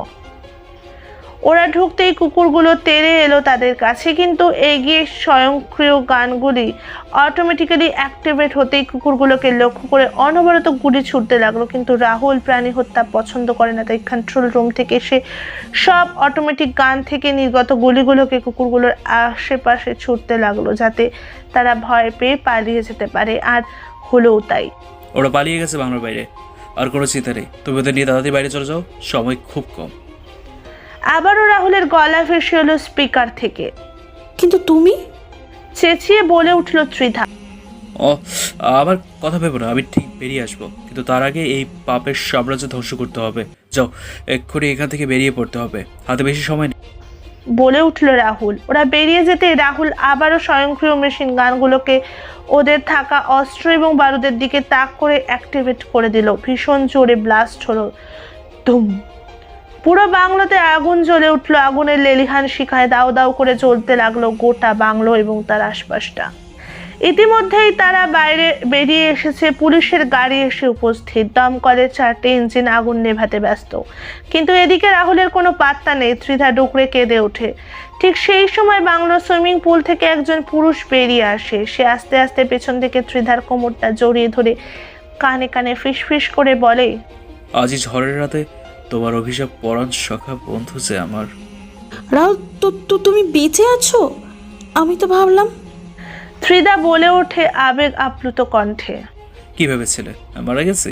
আরে এত সহজে গিয়ে মরতে পারি? হ্যাঁ, আমি অটোমেটিক মেশিন গান অ্যাক্টিভেট করে জাম্প করেছিলাম সুইমিং পুলে, তাই আগুন আমাকে ছুঁতেও পারেনি। আমি এখনও জীবিত এবং তোমার সামনে। এরপর তাদের মধ্যে দীর্ঘস্থায়ী চুম্বন বিনিময় হলো। কিছুদিন পর মিলিটারি একাডেমিতে। Bravo, you have done wonderful job even without our backup. We are so proud of you. So no onwards you have been promoted to the post of colonel. Thank you sir, I am glad to have been promoted and I promise I will fight till the end. বলল রাহুল ওরফে colonel Rahul Sinha. পরের মিশনের জন্য তৈরি তো? ত্রিধার দিকে চেয়ে বলে উঠল রাহুল। ত্রিধা হাসি মুখে তাকিয়ে থেকে একটা স্যালুট ঠুকে বলল, ইয়েস স্যার। আপনাদের ফ্ল্যাট চলে এসছে। ডেভিল এতক্ষণ ধরে তার সম্পূর্ণ কাহিনীটি শোনাচ্ছিল রাতের সেই দুইজন অতিথিকে, যাদের সে বাঁচিয়েছিল সৌমিলি এবং রিপন ধর্ষকদের হাতে। আপনার মতো সন্তান যেন সব ঘরে ঘরে হয়, আপনার মতো দাদা যেন সব বোনেরা পায়। আপনিও ভালো থাকুন। এই বলে বিদায় নিল রাতের সেই পুরুষ এবং মহিলাটি। আর ডেভিল মিলিয়ে গেল রাতের আধারে। পড়ে রইল 4টে লাশ এবং একটি কালো অ্যাম্বাসেডর গাড়ি। আজও ডেভিল স্বীকার করে রাতের আধার তার কর্তব্য করে চলে। আজও কোথাও অন্যায় হলে অপরাধীদের দেহ লাশে পরিণত করে এবং অসহায়ের পাশে ত্রাণকর্তা হিসেবে দাঁড়ায়। কোনোদিন যদি কোনো জায়গায় বিপদে পড়েন এবং যদি ডেভিলকে খোঁজেন, তাহলে বলবো সে আছে, আপনাদের সাথেই আছে, আপনার পাশেই আছে, সে আছে আপনার ভেতরে। তাকে জাগিয়ে তুলুন। গল্পের সমাপ্তি এখানেই, কিন্তু শেষ করার আগে কিছু কথা বলে যেতে চাই। না, আমি না, আজ ডেভিল আপনাদের কিছু বলতে চায়। চলুন শোনা যাক। আমাদের প্রত্যেকের মধ্যে উপস্থিত দুটি সত্তা, ভালো এবং খারাপ। আপনার নেগেটিভ সত্তাকে পজিটিভ এ রূপান্তরিত করুন, সন্তানকে জাগ্রত করুন, কিন্তু শুধুমাত্র অন্যায় দেখলে। কারণ শয়তানের সাথে লড়তে গেলে আপনার শয়তানি সত্তাকে জাগানো প্রয়োজন, তবে সেটা ভালো কাজের জন্য। ডেভিল হতে গেলে সবার আগে প্রয়োজন সাহস, তবেই তো আসবে নবজাগরণ। আজ এই পর্যন্তই, দেখা হবে আবার পরের মিশনে। গল্পটি যদি ভালো লাগে অবশ্যই একটি লাইক দেবেন এবং শেয়ার করতে ভুলবেন না যেন। সবশেষে কমেন্ট করে জানিয়ে দেবেন গল্পটি কেমন লেগেছে, কী ধরনের গল্প চান। অবশ্যই আপনাদের মতামত কমেন্ট করে জানিয়ে দিন।